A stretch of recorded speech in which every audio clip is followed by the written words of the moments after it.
Thanks for joining us. We're going to talk all about homegrown food with Commissioner Department of Agriculture Bryan Hurlburt. Thank you so much for being here. Thank you for having me. All right, everybody has to eat. I've right? heard that. Yes. So we have 5,500 farms in the state of Connecticut. They're dwindling. We have wineries. We have dairies. You name it, we have it. And we're going to spotlight it. Yes. In a number of different ways. Now, in 2006, there was something called the Farm to Chef program. What is that? So that's where we highlight all of those great efforts that Connecticut farmers are partnering with our restaurants, with our bakeries, with our schools, to talk about all the great food that we have in Connecticut, and then give our consumers a chance to sample them and do a whole promotion campaign. People forget about how valuable agriculture is, and not just to the economy, but to nutrition, to health, to the entire being in Connecticut. So this is a great week to say, let's celebrate that.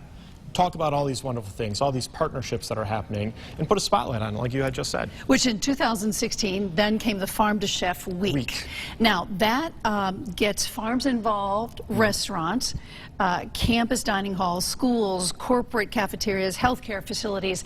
How do you bring all of this food to those places? How do we get those together? How does that happen? So we allow them to do the partnerships themselves. We'll help coordinate, but they register to participate in Farm to Chef Week, which we encourage, and this hopefully will encourage some more people to participate and register online to be a participating member.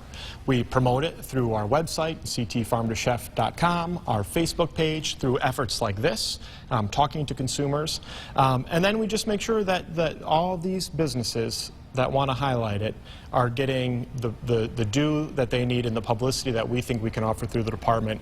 And then they get to spotlight the farms and the farming families that I get to work with on a daily basis to talk about how wonderful all this great local agriculture is. Commissioner of the Department of Agriculture, what do you do day in and day out?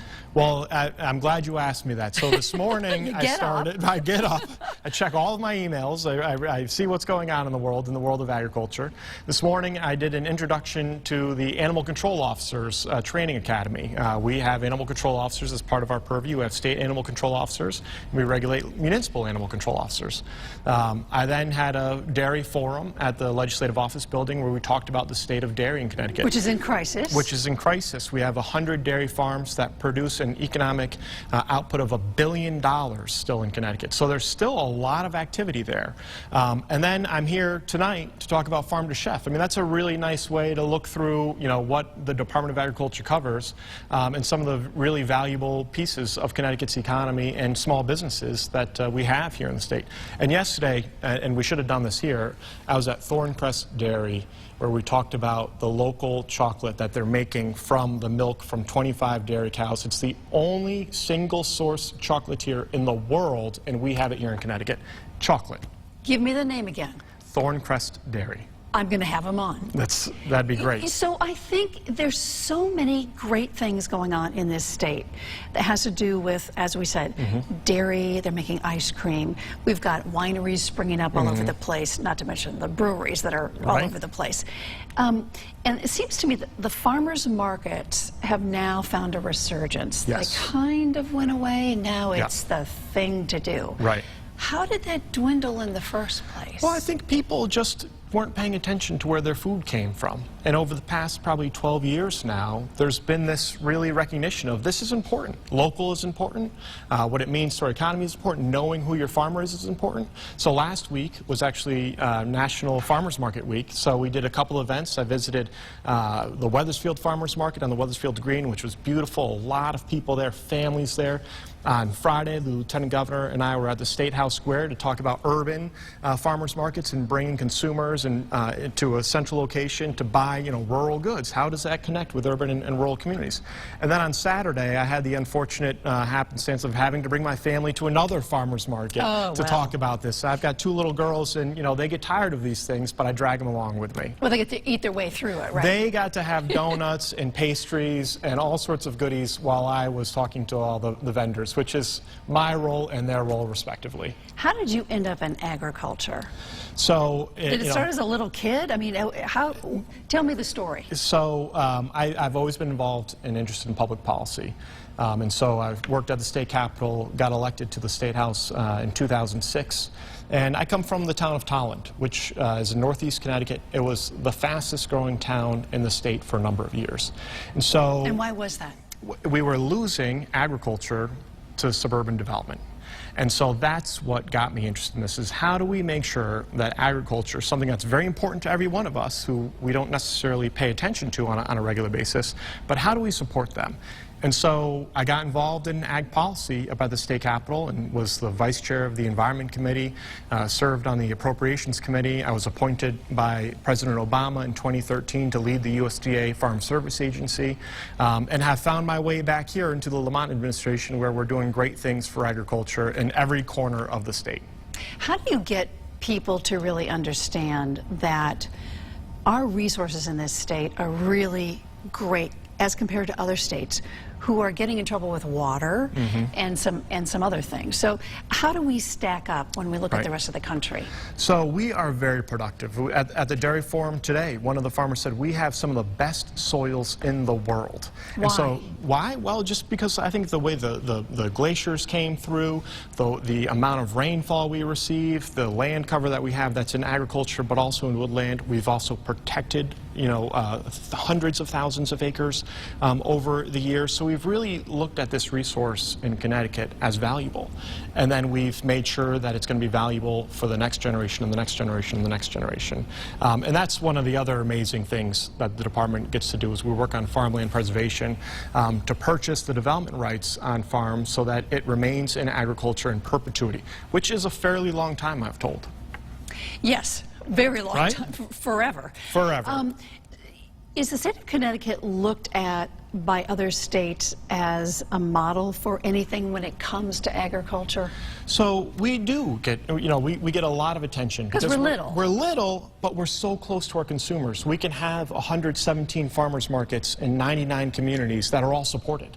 We can have people coming from New York or Boston to come down to visit our vineyards, or go down and taste some of the beautiful oysters that we produce and raise in Long Island Sound. I mean, we have all these really wonderful things, and because we're small, we can be a little bit more innovative, we can be a little bit more risky, and we can implement those things because we can get to the consumer that much quicker. So there's a risk, but we know Connecticut consumers will support it, and so farmers are able to take advantage of that. In your department, what's coming down the line, if we can look 6 months out, a year out? So what I'm really hopeful for is we launched the hemp program this year. A lot of conversation about hemp in Connecticut. It was not legal. We navigated 2 farm bills, multiple state departments, the USDA, the chief law enforcement agencies, to create a hemp program that I thought, quite honestly, we'd have, you know, a couple dozen farmers participate in, and maybe 30 or 40 acres of hemp production in the state. We've got over 70 producers who are licensed to grow hemp in the state this year, producing on over 270 acres across the state. So there's this huge demand from farmers in the state of Connecticut to do something different, and I'm hopeful that in 6 months, as we, you know, restart the enrollment process, those numbers continue to grow, and we can demonstrate to Connecticut farmers that we are very interested in supporting them, and we're giving them opportunities to support themselves. For those who don't know, hemp's going to be used for what? So you see CBD oil on every corner store, right? It's in hair washing. Products. It's in everything. Everything you can find. So hemp is the plant that CBD comes from. It is not marijuana.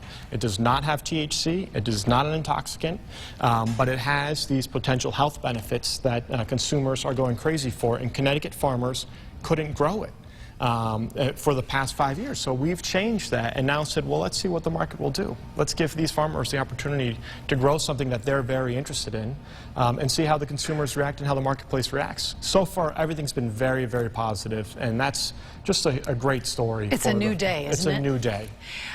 Once upon a time, there were thousands and thousands of farms in the state of Connecticut. You said we're down to 5,500 now. Do you see that number going up at all, or just continuing to dwindle? Well, I think it's part of my job to make it go up. We want to make sure that people see Connecticut agriculture as a place to be successful, as a career choice for them and their families. In order to do that, you have to offer products like hemp and give them the opportunity to do something a little different.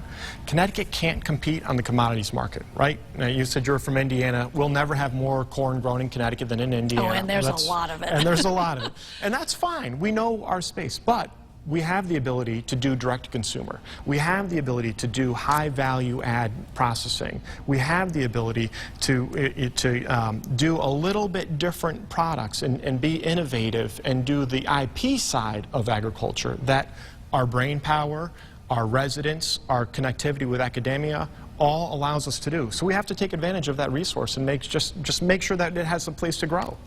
All right, so we talked to Farm to Chef Week. Let's show some pictures of the kinds of things that Connecticut grows. I mean, just yum. And there's two more pictures, right? And you're going to see this in restaurants. And so how do you find a restaurant that is taking part in this? You go to the website? Go to the website, ctfarmtochef.com. There's going to be about 60 participating restaurants, markets. Is it too late if they want to? It is not too late. Thank you. They have another week to sign up and to participate. And I'm hoping people will see us here tonight and go to their local restaurant and say, hey, you guys should participate in this.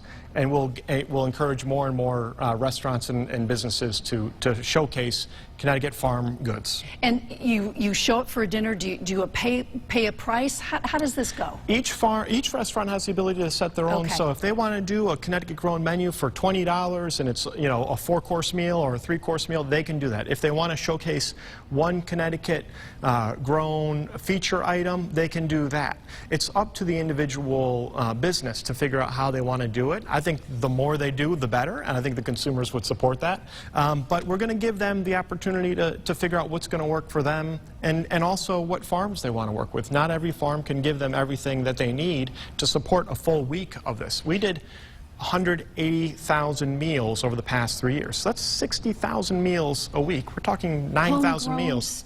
Homegrown stuff. So that's 9,000 meals. So you've got to have a lot of tomatoes in there to put that caprese salad together. I think we can support it, but we want to make sure they can. All right, so as we speak, you have 60 restaurants in. Has that grown since 2016? That's about where we've been, so we really need to push. To do better than that. I think we can. We've got more than 60 restaurants in Connecticut that care about their farmers. And how many farms so far are taking part in this? Oh, that's a good question. Are there dozens? Dozens, at least dozens. Because those do you need more farms to take? Oh, sure. I mean, that's a great opportunity for farmers to showcase what they're doing in these local communities. And so if farmers want to get involved, they should contact the department. We'll hook them up with a restaurant. We'll put them in touch with somebody. But they have to go through you, not through the website. Either way. We'll make it happen. Right. That's our responsibility. I just think the whole state should be involved in eating state-grown stuff. Why not? I mean, it's part of how we support Connecticut's economy. I mean, agriculture is still a $4 billion economic engine in the state of Connecticut. That's real money. I mean, these are 5,500 small businesses run by men and women that are here to stay, many of them for multiple generations. And working 24/7. And working their tails off to put out some great food. We are very fortunate that we have access to as much as we do. And so having Connecticut restaurants take advantage of that is just a win-win for everybody. Commissioner Hurlburt, thank you so much for being here and telling us all about this. Happy to. And let's grow it if we can. Absolutely. We'll work together on that. Thank you.